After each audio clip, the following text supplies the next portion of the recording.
Well, I thought about this fellow that I used to date. I dated him for 6 years, and he had 3 children.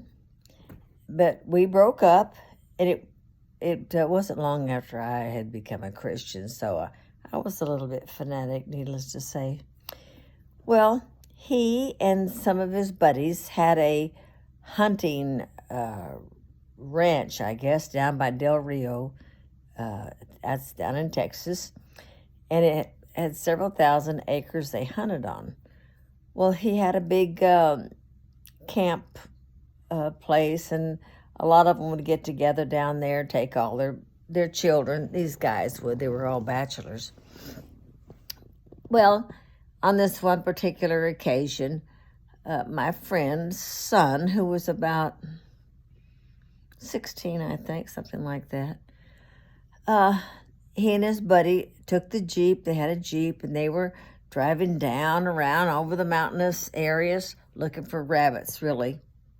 So he had a 308, which is it had a rifle.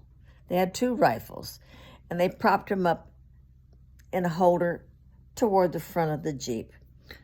Well, they thought they had seen something, so they stopped the Jeep, and he jumped up on top of the hood.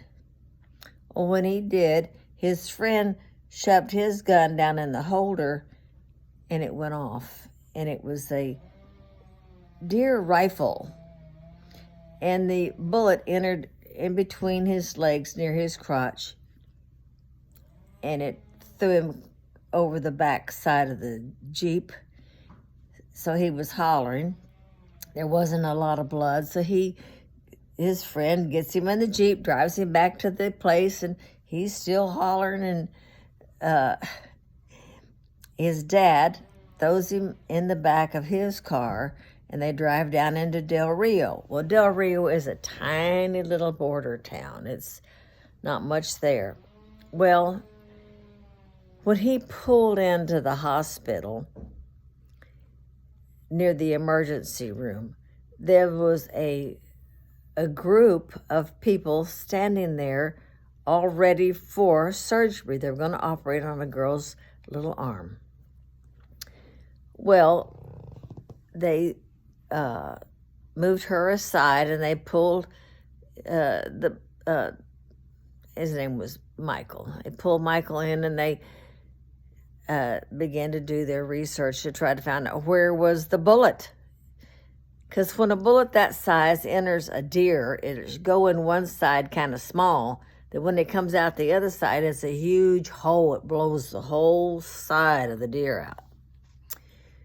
Well, they couldn't find it, so then they had to do exploratory. Well, they looked and looked, and the bullet entered, and it came right on up to the heart, and it touched the heart and stopped.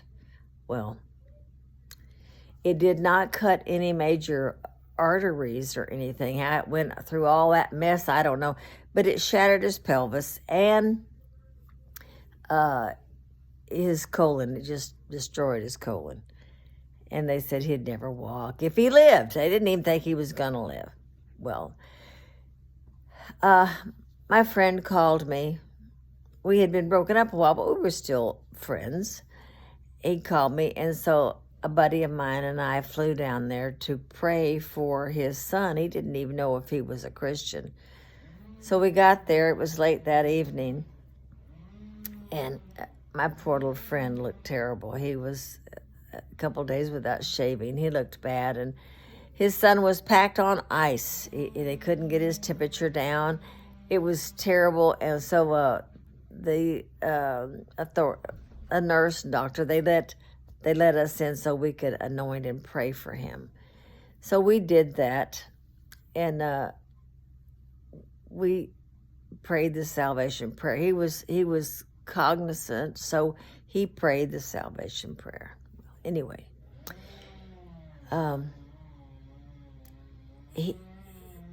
he lived, and it just so happened that the the surgeon that was there that day to work on the girl's little arm was it was a military doctor that specialized in gun wounds, bullet wounds. So everything, God had gone before him and prepared the way. He had the right staff there at the right time. Well, the boy had to recover, and they packed him all the way up to his heart with this gauze, and it had to be taken out every day and repacked so that it could heal from the inside out. So his dad was in charge of caring for him for several months. Well, time went by, and the boy lost a lot of weight. He got so thin, bless his heart.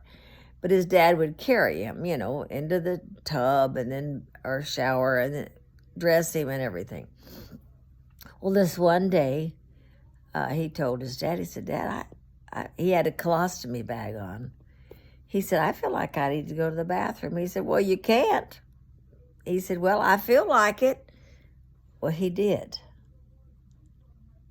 And God healed his colon completely. They had to take the bag off. God healed his hips, all of that, all of those bones just came together supernaturally. The boy doesn't have a limp, and I talk to him occasionally. But I found out later that in the Jeep, as he was going from the desert into his dad's, up where they were camped, he said he prayed, and he asked the Lord for help. And he said this peace, he said he still had the pain, he said, but this peace just flooded his soul. Anyhow, you never know what God's going to do and the circumstances he uses. And the Lord used that particular circumstance to get the attention of my friend. He gave his life to the Lord that night as well. That one night we were there. So, the Lord will touch many lives if you just allow him to use you. Oh, I know this is a long story. I'm so sorry. Well, that's my 2 bits for today. Y'all keep looking for God to be on your side to help you through everything you're going through. I love y'all. This is my 2 bits. Thanks for stopping in.